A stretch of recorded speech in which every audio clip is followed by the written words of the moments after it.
Hey everybody, welcome to the Private Club Radio Show, where we give you the scoop on all things private golf and country clubs, from mastering leadership and management, food and beverage excellence, member engagement secrets, board governance, and everything in between, all while keeping it fun and light. Whether you're a club veteran just getting your feet wet or somewhere in the middle, you are in the right place. I'm your host, Denny Corby.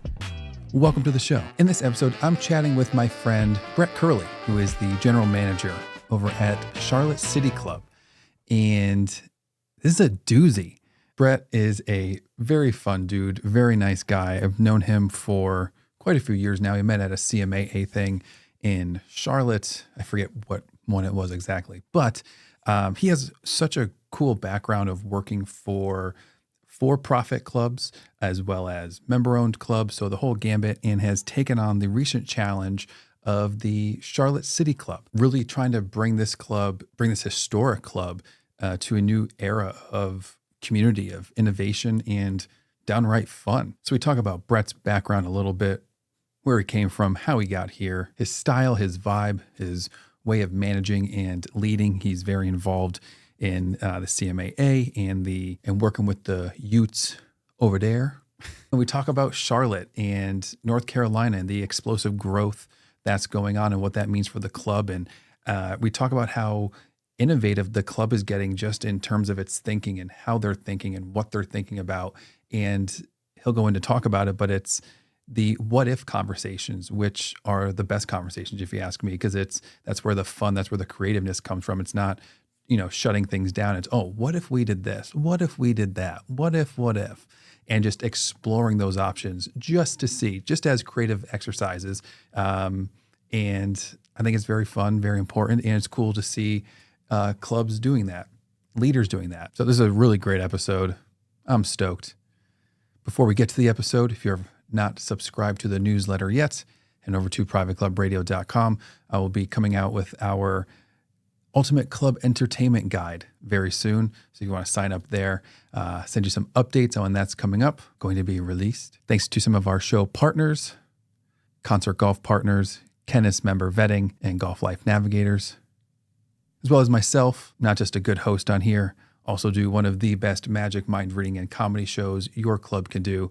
It is the Denny Corby Experience. There's excitement, there's mystery, also there's magic. It is a full evening immersive experience.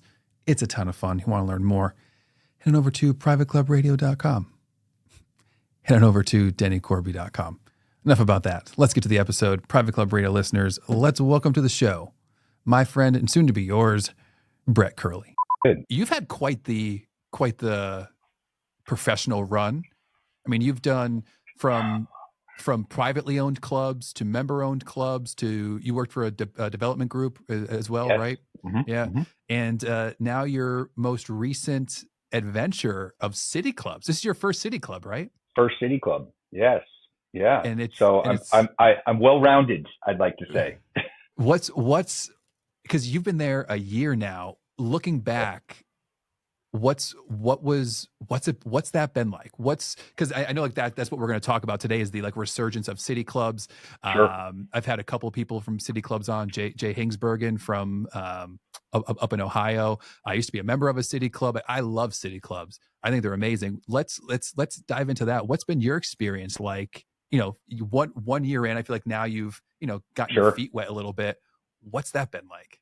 Sure. I think for me it's been probably the biggest learning curve was coming into a space where I'm 32 stories high, right? And logistically working through operations, coming through operations, being in country clubs, all of that. It's easy, right? Your loading dock's right outside the door. There's a problem. You go to the roof. There's this, you're not working with, building engineers, and you're working with your own internal team. And here it's been, I'm working with a conglomerate, right? From an entire building perspective. So that's certainly been one of those that was very eye-opening to me and kind of working through some of those logistics. But hospitality is where it is, right? There's a love language with every place, and any club you go to, you got to find what that language is. And so for me, where I saw the symbiosis, post COVID, right? All of our country clubs in those, right? You go to all of our colleagues here in the Charlotte market, and most of them are on 3-4 year wait lists. And you go to city clubs, right? And they had the exact opposite effect, right? So they were trying to figure out how to survive, and the ripple effect, went the exact opposite direction. And so coming on board, 4 years, 3.5 years post COVID, it was very interesting to see the dynamic in the shift. I felt that it was very similar in the dichotomy, right? People found value in clubs during COVID, not just because they could play outdoors, right? I think it was because they found the value in having a safe haven, being around people that they trusted and cared for and loved. I think if anything, it taught us, I don't know, I guess kind of to focus on the human thing in hospitality and what it's all about. And it's not just about the what have you given me lately and the services and where those things are, or being part of the best golf course or this. It became about community. And I think city clubs really had to embrace that when they could, because they couldn't. And especially in North Carolina, where I found, because coming from Florida, we didn't recognize COVID ever. So it was starkly different seeing the different shift in this club and its culture, which is starkly different from where this club started 75 years ago, or even if you look at it a decade ago. It has almost done a complete 180 in a culture shift. And so understanding that, right, in any club you come into, you want to understand both the preservation of history, but where the forward focus is going. And so that's been the biggest part of my year is looking in that windshield while kind of focusing on the rear view of where the club's history is going. We just celebrated 75 years. This is 77 actually this year. So there's a lot in front of it. But it's been a year of learning for me, really being in a big tower. Is the club the entire building? It's not. We occupy the top 3 floors at the corner of Trade and Tryon. So we're right at Freedom Square. We're right where Hugh McCall. We're right across from the founders of Bank of America and Founders Hall there. Obviously, us being quite one of the largest finance hubs here in the country. And so it's got a very unique address. This is the 3rd location of the club in its 75-year history.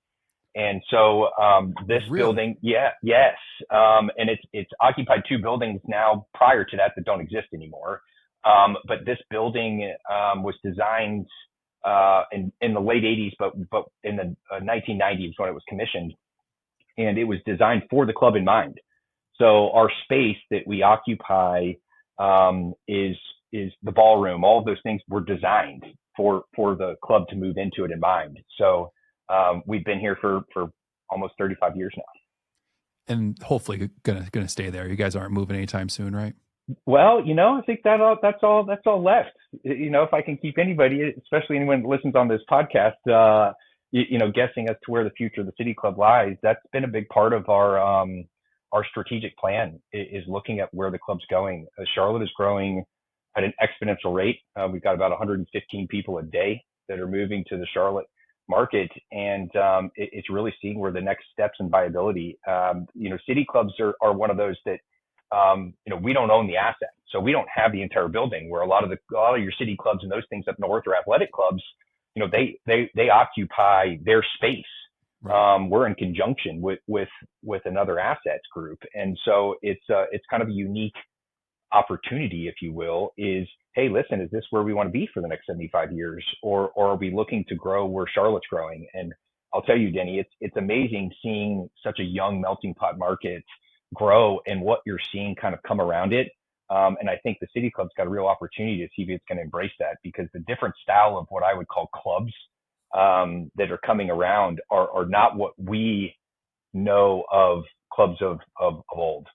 What's the demographic of the membership been like? Is it younger, older? Has it been getting younger? Tell me about that.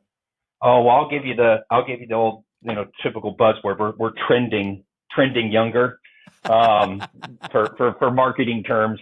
But we're right under the age of 55. We're right at 50, median age, we're right at 53, but it is 100% younger membership that is coming on. The majority are all under the age of 50. And typically you're seeing it's a different demographic. I mean, we did everything from, we just brought on a 28-year-old up to the mid 40s. And it's, city clubs are very different because the amenities, what they offer, the culture, everybody's looking for something that's a little bit different reason, right? They're not coming because you have a renowned Donald Ross golf course, or you have, the largest ladies, 3-0, 4-0 tennis program.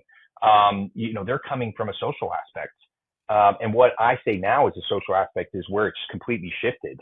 This club, was founded as a gentleman's club, was a business club. It was founded by the mayor at that time, in 47. And for 30 years, it was men only. And up until probably 30 years ago now, you didn't bring a wife in here. This was a business club. And if I had to try to walk a pocket square with no tie, even 5 years ago, pre-COVID, I wouldn't have been allowed in the club. And so it was very much you came to cut a deal and then you went into the cigar lounge to smoke a cigar. It was the Hugh McCalls of the world. It was some of the founding, fathers or partners of what Charlotte is today. And so it's really been interesting to see how it's completely shifted. Still involves the Charlotte culture, people that have influenced, people that are a part of the arts. But it's become much more, acceptable to be casual. And I think we've seen that across clubs in general, right? I mean, there's still a few that would forever fight the denim rule or jacket rule. But for the most part, you're especially in the South, you've seen a relaxation, but it's now completely shifted.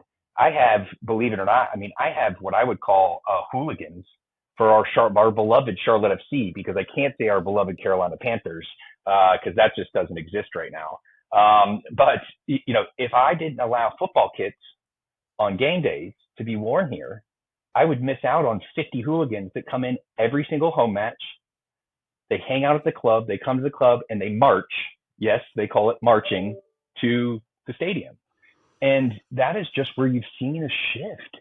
And Yeah. City clubs for the longest time were never seen as that, right? They were always seen as that that's the one I want to go bump elbows with the C-suite guys that I don't get to visit at the water cooler.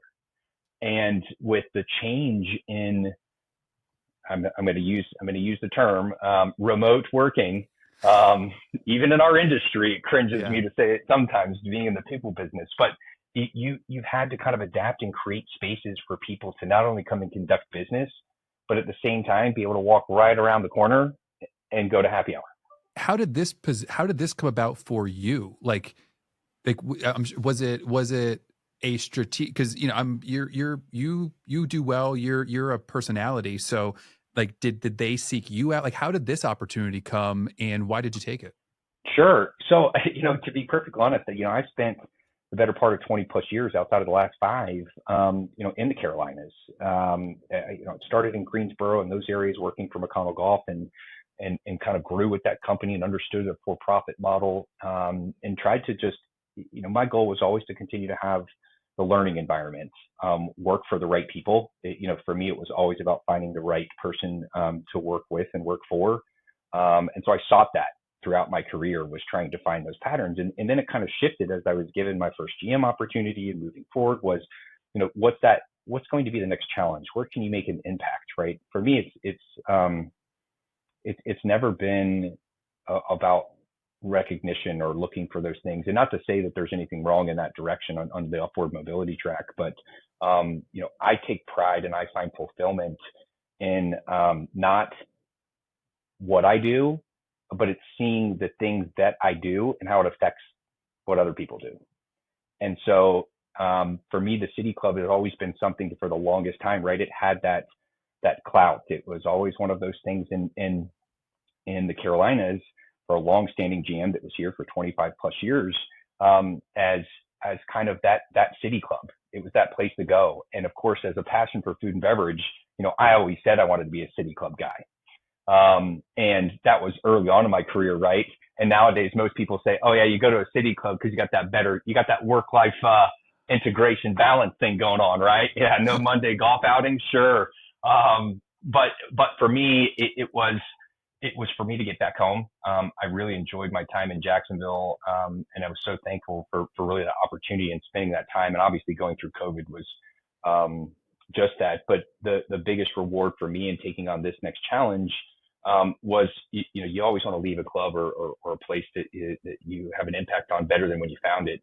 And not only that, you want to perpetuate the cycle and pay it forward. And for me, it was fantastic to see that when I took this position at City Club, that they promoted the AGM, who was a Florida State guy, so it was the big reason why I hired him. But he was a longstanding manager at Cherokee, and his family was there too. And to see that kind of thing continue to perpetuate and move forward, I'll continue to move and take those if I can continue to grow places, but really grow people. And so City Club kind of gave me that. Hey, 20 years ago, I said I wanted to be here. Now the opportunity presents itself. I get to come back to the Carolinas. I will always say, despite being a Florida boy by birth, the Carolinas is home, and it's always been embracing. And so that was the big initial step. What were some of the biggest biggest challenges, surprises? What going into a City Club? What were some of the surprise? What were you just like maybe 6 months in, 3 months in, 2 months? You're like, whoa, did not expect that. Sure. I'll keep it succinct for our podcast here, but I think a lot of it is understanding kind of trends where history had gone through, culture shifts. I think that was probably, and still is, one of the biggest areas of opportunity currently at this club is, I have a club president that's been here for 37 years, right? What he views the club as now in City Club age for a 75-year-old club, that's a long time, especially in city clubs that tend to be more transient. They have a lot of turnover in and out. Did you say the former GM was there for 25 years? Yes. Ooh, so you were really stirring the pot coming in brand new. There was one in between squares, me. There was one in between the 25-year GM and myself coming on board, and so yes, it was 100% a complete change in where the culture had gone. And then of course, going through COVID during that time, as that GM leaves and transitions out and coming on board, it was definitely coming in and getting them to understand and focus on what the future member looks like. I remember distinctly coming in and working through bylaws and working through things that hadn't changed. That tends to happen, for clubs when they go through that. So I came in my first 3 months, and we went through a complete bylaw change. They had not changed bylaws in some time. Those things needed to update. Governance models needed to be worked on. So it was the real fun stuff, let me tell you, when you come on board. And the first thing you have to tackle is governance, because that's my personality. You know me, Denny, well enough to know that I love diving into bylaws. But it was really you had to set the baseline. You had to look at those, and it was almost kind of like a reset button. I think for this club, this City Club, and a lot of city clubs, they had to kind of really internalize and go, okay, who are we? Because it's not a matter of if, it's when something like this happens again, and we have to be prepared. We have to understand who we are and where we're going. And I think that's the biggest thing we're working through right now is what is the future of Charlotte City Club look like? The potential is there. The city embraces it. The city of Charlotte is so young, and I think this club, its biggest challenge is going to be working through what used to be for 35, 40 years of this club's history, and what's the future going to look like. And not just for the member side, but I'm assuming then also the staffing side as well, because you have your staff on board. No question. And I think even more so with that, it always comes with transparency. And so, obviously COVID changed a lot during that time from a staffing structure, especially again, when for almost a year and a half, this club shuttered its doors. It went down to a staff of less than 10 at one point. So when they could do nothing, right? So it was just about keeping the boat moving. And so obviously rebuilding a staff structure in a very highly competitive market has been a big key.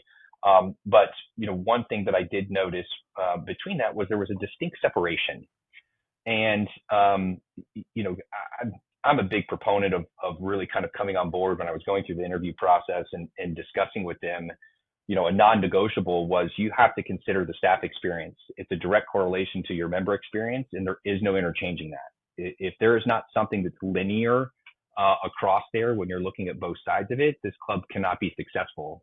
And so it's been really working through those, a complete restructure of our payroll system, our benefits system, everything from that standpoint. And I will say that my predecessor that was here for a short stint after that 25-year GM did a fantastic job starting to get them to look at those things. So I was fortunate enough to at least have them thinking about those wheels in motion. And so we've been off and running. Our turnover rate has been under 10% this That's past great. year, which is fantastic. And a good chunk of that has been for people that are moving on from an upward trajectory.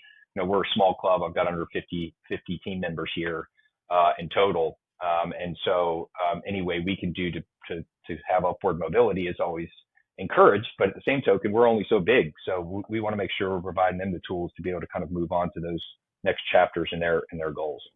Especially in such a major city that just like you said is growing. You have to be competitive. You have to, when there's, they can go work at any other type of hospitality establishment and, thrive as well. No question. I think they're, one of the big things that we've done from the culinary perspective, we've been very fortunate to have a chef that's been here for 18 years. He started off as a line cook and grew all the way through it. So cool success story. His current executive sous chef has been with him for 5 years, and his dad was a sous chef for 10 years going up through the industry at the very same club. So really cool story from a culinary perspective, but it's how do we really tap into the same thing on the other side of team member. And luckily we've got two great culinary programs that are right at our doorstep. Johnson & Wales University has a fantastic program that's here.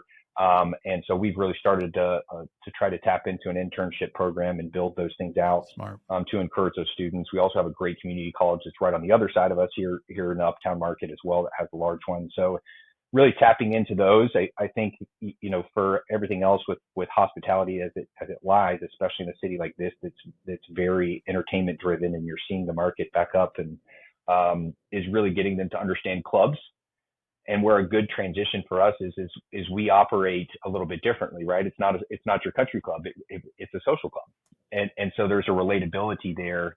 But where we try to attract is talking about the other tools and those things we can give you. A good chunk of them, despite some of them being hospitality students, we bring a lot that aren't. Big proponent of we want to hire for the right attitude. I think if I had it pounded in my head by Whitney Reed enough over and over again for the years that I've known her, was always hiring the attitude. So we've got a lot of people in a local flight school that are here and working around those things. So it's, for me, it's and where we encourage the team is hire those right people that are going to be in place, because at a social club like this, that connection is the difference maker for us, right? It's, again, we don't have a big golf course, we don't have those things, so it's that extension of your own home or your own business or there that really is the separator for us. Part of the hiring process. Do you like heights? Yeah. How do you feel about riding in an elevator? For most of if you were claustrophobic, you might get your steps in.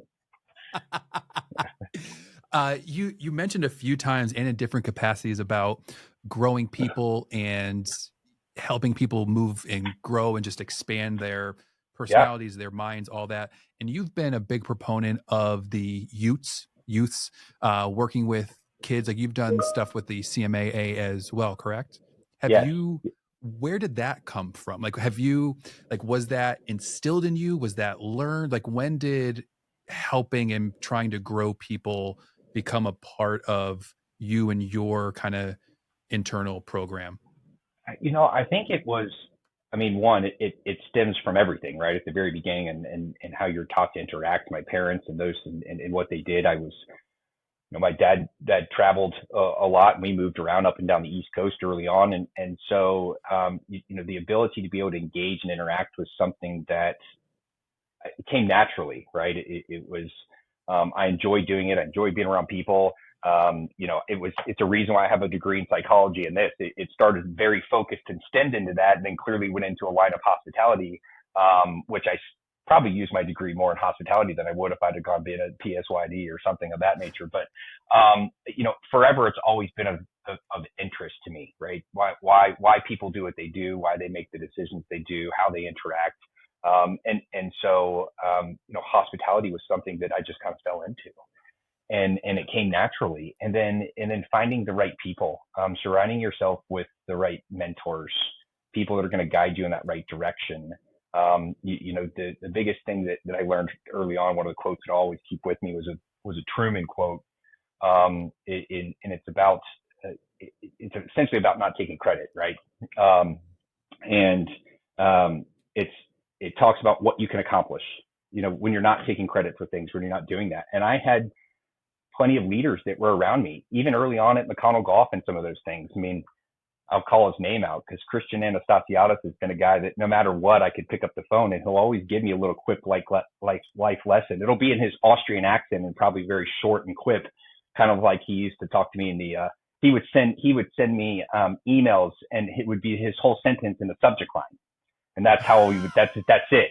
That's how he would talk. But it would always be something that would be giving me that direction that was like, oh, you're right. I didn't think about it in that way. But it's none of those people, any of those ones that I've ever had is from a leadership perspective. I could pick up the phone at any time. Wouldn't matter if we haven't spoken in a year, 2 years, 3 years, and they would be able to, one, know me, but two, give me that advice. And so I said, I always want to be that way. I want to enrich people that I work with and work for forever. And if that takes me to different spots and different clubs that I can continue to do that, I'm up for it. But it's what feeds me. It's what gives me energy. It's not working for the platinum club. It's not working for the big club. It's not being a part of that. And so, people ask me, why did you come to a city club? You were at a $15 million property. It was, historic on a Ross course. You were in Jacksonville. Yeah. Some people love it. Some people don't. I grew up there. So, I call it Southern Georgia. We're not really in Florida, so I try to keep us with Southern hospitality MO. But, you come to a smaller club. Why? Because it was the next challenge. It was the next way to be able to make an impact on people's lives. And if I have that opportunity, that's what it's all about, man. It's not about being in this club business and working through it, which is kind of ironic, right? Because people joined clubs early on because it was the thing and you were elite and you were this if you joined a club. And it was about keeping doors closed. And for me, it's about how many doors can I open. Can you give one word of advice in your best Australian accent? So look, listen. All right. So he's Austrian. So like this, well, it would have to be your best, like Terminator, right? Like it would always be in those. And he used to always tell me with CMAA very early on, because he came up in Eastern Europe. And so I would always want to be a part of CMAA, and it was this, and this was all the things you were taught and going through. You want to drink that Kool-Aid, right? You drink the Kool-Aid, the CMAA Kool-Aid. And of course he supported everything, and he did that always. But early on, it was one of those things where he would do that. But it was always forever. I will. And again, it's amazing the things and the memories you take from those people that at that time were probably hard on you, right? They expected things out of you. They pushed you harder than others, and you always ask those questions and why and this. But this very day, like, I'd pick up the phone and he wouldn't think about anything else. He'd probably give me the same stuff and he'd give me the same verbiage and the same jargon. But for me, it's like I want to grow to be leaders like that. Those selfless ones that. It's not about the credit. I listened to someone who was here in Charlotte for a period of time, but is now at Bonita and was there for 23 years if you don't count the stint up here at Charlotte Country Club. But Fred Fung, and did an interview in that, and he was up for an award and refused to take it, and he said it's not about that for me. That's not where I see teams grow. The Truman quote kind of instilled some of those things for me, but. Those are to me the leaders that truly make the impact on our industry is recognizing that it's very basic, that we're we're in the people business, and the things that we're selling in this aren't truly tangible to every single person. It's emotional. You and I talked earlier about, right, emotional equity, and those are the things we're really selling. But those are other people's memories. They're not yours. And so when you recognize those things, you understand the value that it means for that human connection. And so point blank, if I ever find moments that I'm not doing that or not making those impacts and doing that, then to me, it's time to look at the next challenge. No, because there are people who, and there's nothing wrong with it, but they want the awards, they want the, whatever. I mean, I even forgot you're a CCM because you don't even have that in your title. Oh no, man! Listen, if you really saw the things that I kept up here, so I don't have any of the old plaques and stuff. And listen, I love them. Don't get me wrong. I won't get on CMAA for now charging you for those plaques now, from what I've heard. But I've yet to get my CCE. I haven't had a chance to get up and do all the education. But the two biggest thing I keep, that's my former club at San Jose, and then I keep one of the first clubs that I've been a part. And it's not about those other things for me. It's looking up at those memories and seeing the things that you had an impact on, the people that you were able to touch in one way or another, or the people that touched you. And that's the kind of stuff that I like to keep in my office, which is very minimal at this point. But those are the things for me to give you that reminder. And yes, the accomplishments are great, right? The CCM was one of those things that shows the hard work and the dedication that you put towards for you, which has to be an important part. But it's those things to me that show the impact that you've been able to do as an individual. And for the record, I was not knocking it. For the total record, that was just a joke. It is up. It just happens to be over here. Don't worry. For the record. But I came here because I saw the opportunity for vision in a city that is growing at an exponential rate. And I'm really trying to get this board, this membership to really think outside the box. And so when you said about different location in there, that's just the tip of the iceberg. We've been looking at trying to create annex positions. We've been looking at different locations. We've been looking at merger acquisitions. We've been looking at going for profit and seeing where those things go. We're in discussions about purchasing the building.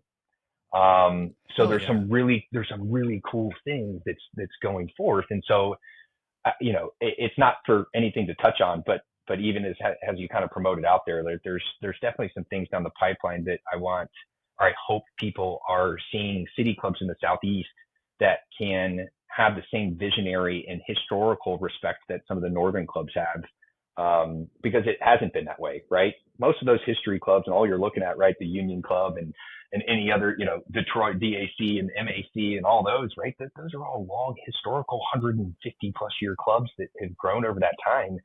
And the Southeast it never had that because it doesn't have the culinary meccas outside of Atlanta and what Charlotte is attempting to grow. Please God, don't let it be the next Atlanta. That's those things outside of Miami to New York, just you don't see in the Southeast. And so a city like Charlotte really has an opportunity for that to grow. So if something from a message standpoint that kind of comes out there is those are the things that I'm trying to get to be conveyed, because there's a really big windshield for this club. And so I see the future's bright. So maybe it's a follow-up episode after some things and some surprises come out that we can't put on, because probably over the course of the next year, we're going to see some pretty cool tectonic shifts in this city club's future. I like that. That we're not there yet. Well, I think that's just even neat. Just the fact that no matter what happens, the fact that those conversations were being had, those what ifs, because those are just fun conversations to have, no negativity, just to go, what if we did this? Yeah. Oh my God. Yeah. And then you just expand on it. And there is no, because you're just having fun. There is no, you're not acting on anything. It's just like, hey, what if we did this? Yeah. And then what if we did that too? And then what if, and you just have those fun things. That's how, magicians, right? That's how like the shows get written, is like, they will literally just have days or weeks of just going, oh, what if this happened? What if this character did that? What if that? And then, it's just all those what ifs. And then they have another day where they go, okay, well, that can't happen. No, but just in those moments of what if we did this? What if we bought the building? What if we bought someone else? What if we were big on profit? Like, it's just having those fun conversations that just go, and the one thing I really liked is, and there was a quote I heard, I forget who it was, but it was talking about the windshield. And there's a reason why the windshield is so big and why the rear Rear view view. mirror is so small. See, you'll go back and listen to this one. You'll hear it at the beginning that I talked about the windshield versus the rear view. See, Yeah. but it's one of those that for me, that's the fun part too about those. And that was a big part of coming to a place like a city club.